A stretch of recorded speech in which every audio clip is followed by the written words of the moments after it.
Salam sejahtera untuk kita semua. Selamat pagi, Bapak Ibu, Saudara-saudari. Melalui renungan harian Toraya, edisi Kamis 18 Juni 2026, kita akan bersama-sama belajar dari firman Tuhan dari kitab Daniel pasal 1 ayat 1 hingga ayat yang ke-21. Sebelum itu mari kita berdoa. Kami memuji memuliakan Engkau ya Tuhan di setiap musim kehidupan kami. Dan di pagi hari ini kami bersyukur bahwa Tuhan masih memberikan kami kesempatan untuk menikmati hari yang baru, nafas yang baru. Dan mengawali segala kegiatan kami akan belajar dari firman-Mu yang akan menjadi suluh dan pedoman.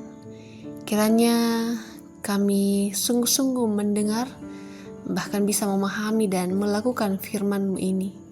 Bersabdalah, kami siap mendengarkan. Dalam Kristus Yesus kami berdoa. Amin. Firman Tuhan dari Daniel pasal 1 ayat 1 hingga 21.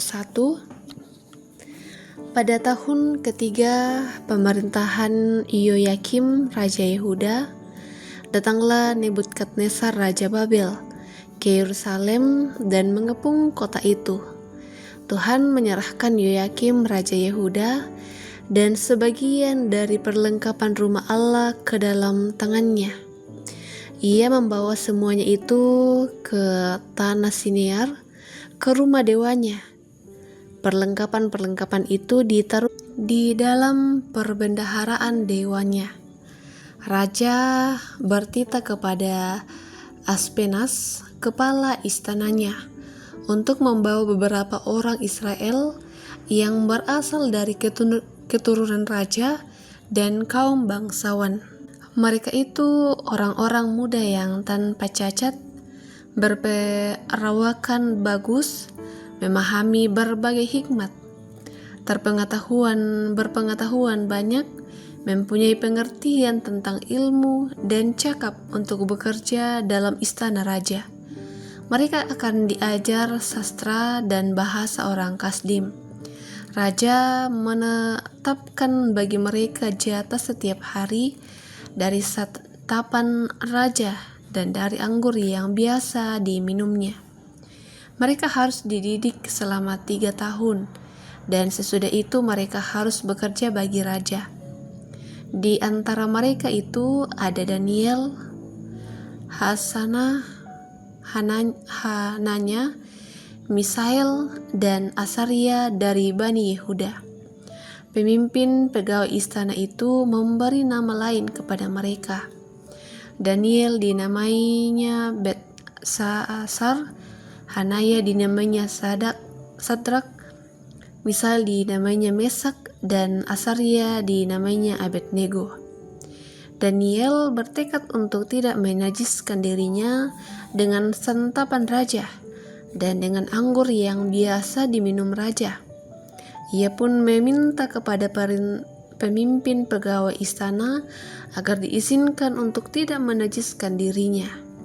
Daniel dikaruniainya Allah kasih sayang dan kemurahan hati dari pemimpin pegawai istananya itu.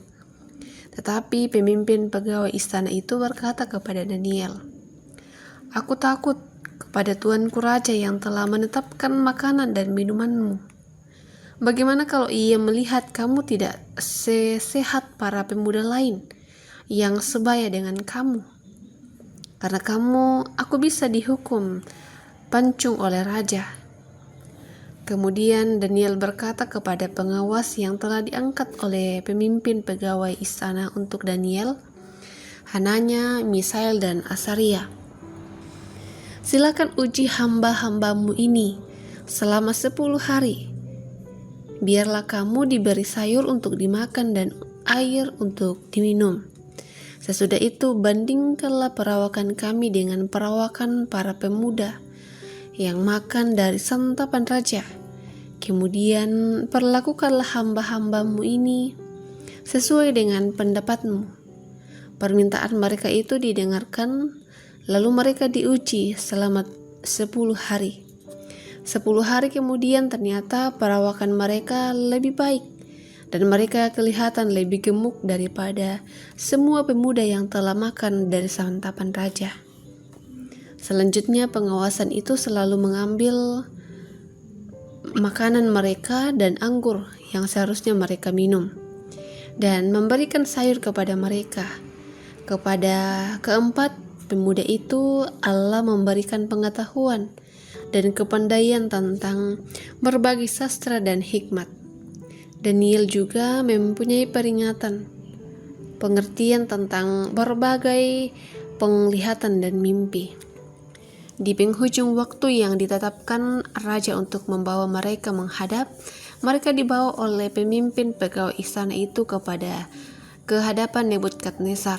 Raja bercakap-cakap dengan mereka, dan di antara mereka semua itu tidak ditemukan seorang pun yang setara dengan Daniel, Hananya, Misael, dan Asaria.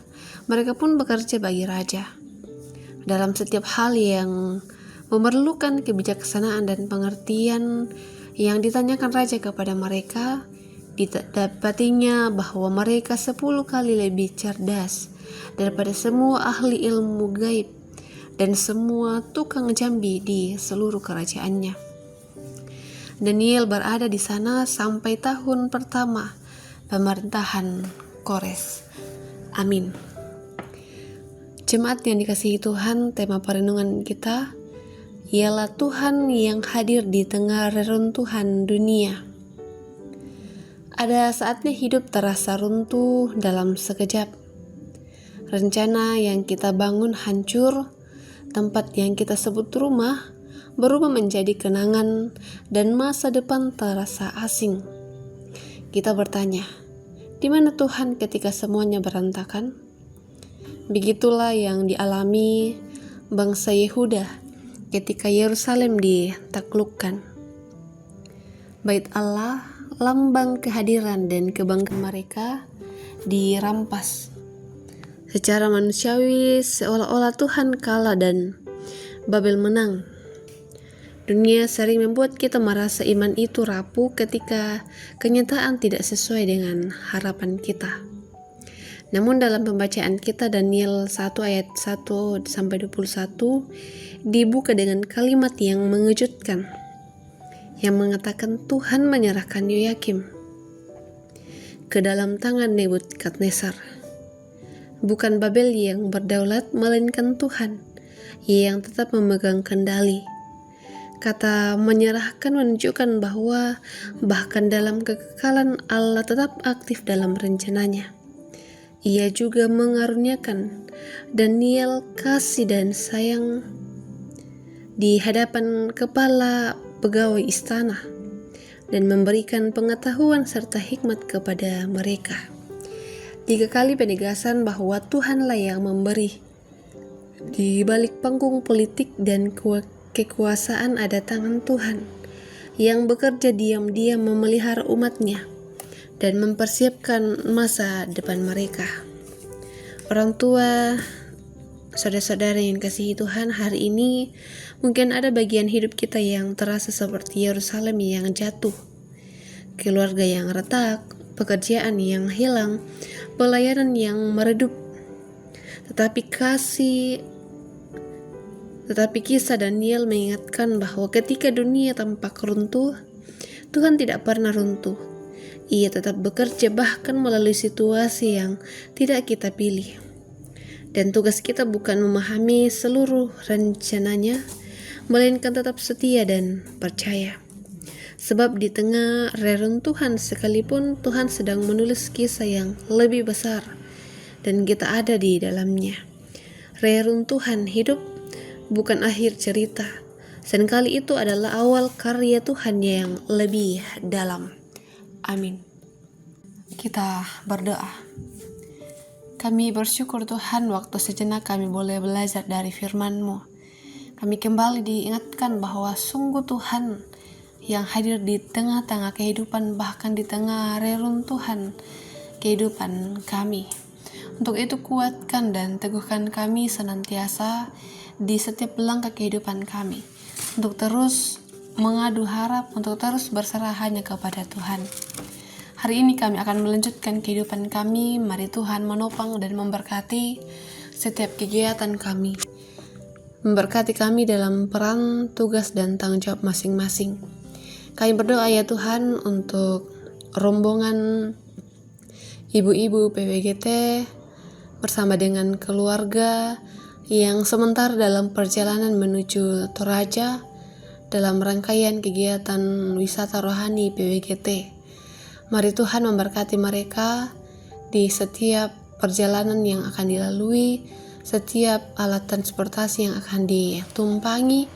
Kiranya semuanya dalam keadaan baik, boleh mengantar orang tua, saudara-saudari kami, agar boleh tiba di Toraja melaksanakan setiap kegiatan yang telah disusun bersama, diprogramkan bersama, dan semuanya hanya untuk kemuliaan nama Tuhan. Hidup dan kehidupan kami ya Tuhan, kami terus pertaruhkan ke dalam tangan pengasihan-Mu. Begitu pula dengan orang tua saudara kami yang mungkin ada dalam kelemahan tubuh ataupun juga yang dalam pemulihan. Tuhan berikan kesehatan yang baik untuk kami semua. Ini doa kami ya Tuhan, permohonan kami yang kami bawa dalam nama Tuhan Yesus kami berdoa. Amin.